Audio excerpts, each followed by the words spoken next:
Once we've animated our person, we want to add in animations for all the other pictures we put together too, to fill in the background. To do this, let's go ahead and make a new layer using the square with the plus sign in the middle at the top of your layers list. Let's put this new layer below our person. So I'm going to go ahead and name my person layer just so I can keep track of what's what. So I added a new layer below the person. I'm going to use File, Import to Stage, and bring in each of these pictures. To make this faster, I can hold down Control while I click on them to bring in more than one at once. So I'm going to go ahead, bring in these different pictures I found, and that will put them all on my canvas here. Some of them aren't the right size, but that's okay. So I'm going to go ahead and arrange them to fit how I want them to be in my animation overall. So I'm going to kind of move them around, think about how I can fill up the scene behind him. And I might need to go in, maybe rotate some things too, by kind of putting my mouse outside the corner as well. Since he's a knight, I'm kind of going with all these different weapon themes.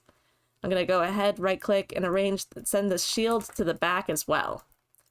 So once we have everything roughly where we want it, we want to add some animation to them. To add the animation, we're going to use Motion Tween. So as long as they're on a different layer from your person, this is going to work. So what we do is you'll want to click on the thing you want to animate. So like, let's say I want to move this sword first.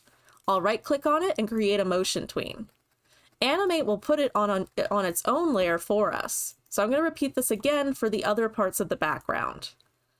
So I want to have each one be its own Motion Tween here. If there's other layers getting in the way, you may need to turn some off before you add their Motion Tween. So I can kind of go through and animate them one by one now. So for the shield, maybe I'll go in and add some rotation. So Motion Tween is a little bit easier because it'll just add the keyframes for us. So I can go through, kind of have these little different animations going on with all the pieces of the background. The more moving pieces you have in your animation, the better this is going to look overall, because that'll help kind of fill in your scene, kind of make it look more interesting and have more things to look at. So I'm kind of adding in all these different pieces here, and I might go in later and add in some more too.